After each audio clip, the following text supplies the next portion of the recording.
Hello friends, तर आज आपण राजस्थानची फेमस अशी सुपर डिलिशियस दाल बाटी बनवणार आहोत. तर चला रेसिपीला सुरुवात करूया. ही रेसिपी खूपच टेस्टी आणि स्वादिष्ट अशी बनते, तेव्हा व्हिडिओ थोडा लॉंग होणार आहे, तर अजिबात स्किप न करता बघा. मी स्टेप बाय स्टेप तुम्हाला सगळी प्रोसेस सांगणार आहे. तर इथे मी बाटीकरिता गव्हाचे पीठ घेतलेलं आहे.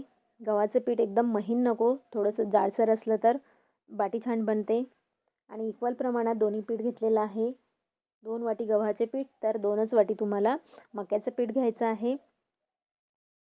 आणि दोन्हीही पीठ व्यवस्थित एकजीव करून घ्यायचं आहे. आणि त्यानंतर तुम्हाला त्यात ॲड करायचं आहे 1 टेबलस्पून. 4 व्यक्तीकरिता वाटी बनवलेली आहे. 1 टेबलस्पून तुम्हाला टाकायची आहे सौंफ. आणि त्यानंतर 1 टेबलस्पून त्यातमध्ये ओवा टाकायचा आहे. आणि हे सुद्धा व्यवस्थित मिक्स करून घ्यायचं आहे.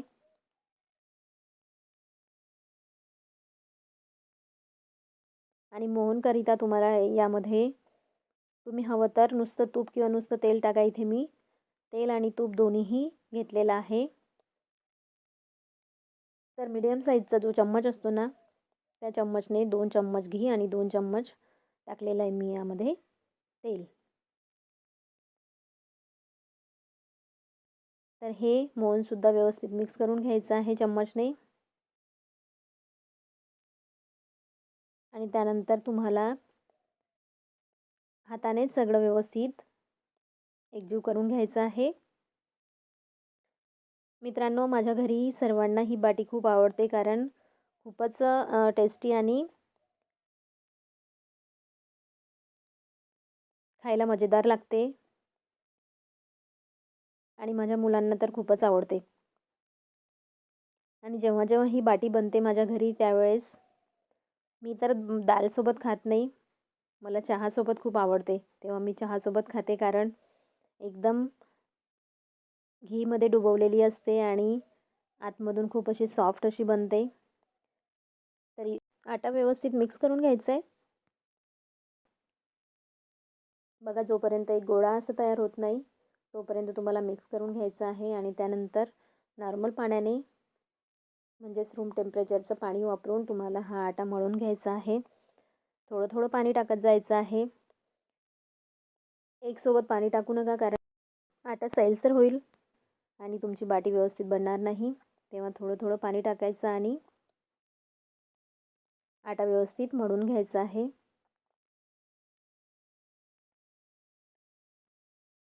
डो तयार करताना मित्रांनो, एकदम घट्ट पण नको आणि एकदम सैलसर नको, असा मीडियम हा आटा रेडी करून घ्यायचा आहे तुम्हाला. त्यामुळे अगदी थोडं थोडं पाणी टाकत जायचं आणि व्यवस्थितरित्या आटा मळून घ्यायचा आहे. आणि इथे बघू शकता तुम्ही, आटा मळून रेडी झालेला आहे. त्याला वरून थोडंसं तेल किंवा तूप लावून घ्यायचं आहे. आणि अर्धा तास तुम्हाला आटा रेस्टला ठेवायचा आहे, जेणेकरून तो मुरतो. आणि त्यानंतर तुम्हाला इकडे डाळीसाठी तयारी करून घ्यायची आहे. तर इथे मी 1 वाटी तुरीची डाळ, 1 वाटी मुगाची डाळ आणि 1 वाटी मसूरची डाळ घेतलेली आहे. आणि सगळ्या डाळी स्वच्छ धुवून घ्यायच्यात. आणि त्यानंतर कुकरमध्ये 1 टीस्पून हळद, 1 टीस्पून लाल मिर्च पावडर टाकायचं आहे, थोडं ऑइल टाकायचं आहे. आणि त्यानंतर कुकरची लिड बंद करून डाळ प्रेशर करून घ्यायची आहे. 3 ते 4 शिट्यांमध्ये डाळ रेडी होऊन जाते. आणि बघा, इकडे आटा पण मुरलेला आहे, तेव्हा त्याला परत थोडंसं मळून घ्यायचं आहे. आणि त्यानंतर तुम्हाला हाताला तेल लावून ग्रीस करून घ्यायचं आहे आणि छोटे छोटे गोळे तोडून बाटी रेडी करून घ्यायच्या आहेत. तर इथे आपण जशी पोळीसाठी गोळा घेतो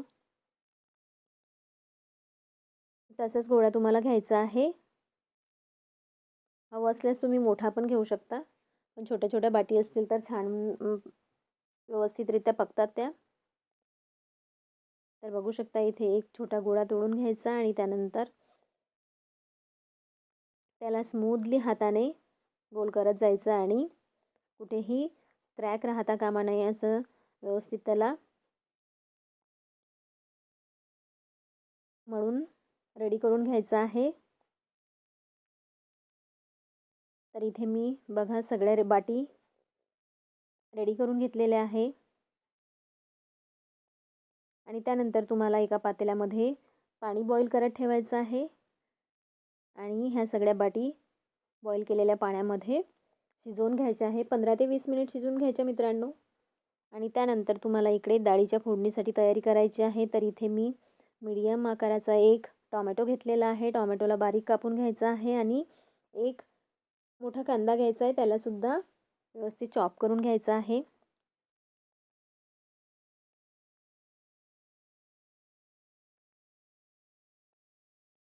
व्यवस्थित कापून झालं की त्यानंतर तुम्हाला हिरवी मिरची घ्यायची आहे. हिरवी मिरचीसुद्धा कापून घ्यायची आहे आणि लसूण आणि अद्रक चॉप करून घ्यायचं आहे. फोडणीसाठी मी इथे पातेल्यामध्ये तेल घेतलेलं आहे. त्यामध्ये मोहरी आणि जिरं टाकलेलं आहे 1-1 टेबलस्पून. आणि त्यामध्ये खडे मसाले टाकायचे. थोडे खडे मसाल्यामध्ये मी तमालपत्र, दालचिनी आणि शहाजिरं आणि 4-5 मिरे टाकलेले आहेत. त्यानंतर तुम्हाला कांदे टाकायचे आहे. कांदे गोल्डन ब्राऊन झाले की हिंग टाकायचं आहे. त्यानंतर लसूण अद्रक चॉप केलेलं आणि हिरवी मिरचीसुद्धा ॲड करायची. नंतर टाका कढीपत्ता आणि हे सगळे मसाले व्यवस्थित परतून झाले की तुम्हाला त्यात टाकायचं आहे लसूण अद्रक कोथिंबीरची पेस्ट आणि तीसुद्धा व्यवस्थित परतून घ्यायची आहे. तिन्ही प्रकारच्या डाळी असल्यामुळे ही डाळ खूपच स्वादिष्ट लागते मित्रांनो खायला. त्यानंतर तुम्हाला टाकायचं आहे 2 टेबलस्पून लाल मिर्च पावडर, 1 टीस्पून टाकायचं आहे गरम मसाला, हळद घालायची आहे आणि त्यानंतर टाकायचे तुम्हाला टोमॅटो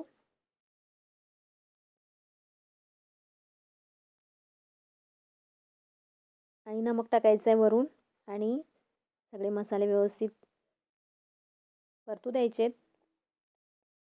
आणि मसाले परतले की डाळ ॲड करा आणि आवश्यकतेनुसार पाणी टाकायचं आहे. ही डाळ थोडी घट्टच असते कारण पातळ डाळ बाटीसोबत व्यवस्थित खाता येत नाही.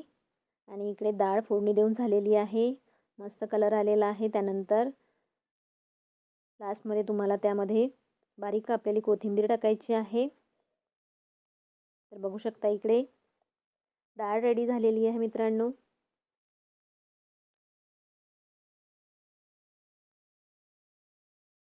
आणि आपल्याला इकडे बाटीसुद्धा रेडी झालेली आहे शिजून. तेव्हा चाळणीमध्ये सगळ्या बाटी काढून घ्यायच्या आहेत आणि थोडे थंड होऊ द्यायचे आहे. आणि थंड झाल्यानंतर एखाद्या कापडाने वगैरे कोरडी करून बाटी मेकरवरती सगळ्या बाटी शिजवायला ठेवून द्यायच्या आहेत. म्हणजेच तुम्हाला त्यांना रोस्ट करायचं आहे. एक एक करून सगळ्या बाटी ठेवायच्यात आणि बाटी मेकरचं झाकण बंद करून द्यायचं आणि त्यानंतर मधून पलटत राहायचं, नाहीतर जास्त करपून जातात. तर बघू शकता इथे अलटपलट करून तुम्हाला बाटी झाली की नाही रेडी बघायचं आहे. तर ऑलमोस्ट इथे आपल्या बाटी रोस्ट झालेल्या आहेत. तेव्हा तुम्हाला कढईमध्ये भरपूर सारं तूप घालायचं आहे आणि तूप मेल्ट झालं की बाटीला फोडून घ्यायचं आहे तुम्हाला, जेणेकरून त्यामध्ये आतपर्यंत तूप जाईल. आणि असं थोडंसं क्रॅक केलं की काय होतं की सगळ्या बाटीमध्ये आतपर्यंत तूप घुसतं आणि अशा प्रकारे तुमच्या सगळ्या बाटी रेडी आहेत. तर व्हिडिओ आवडल्यास लाईक, शेअर, कमेंट करा आणि चॅनलवर नवीन असाल तर सबस्क्राईब देखील करा. थँक्यू.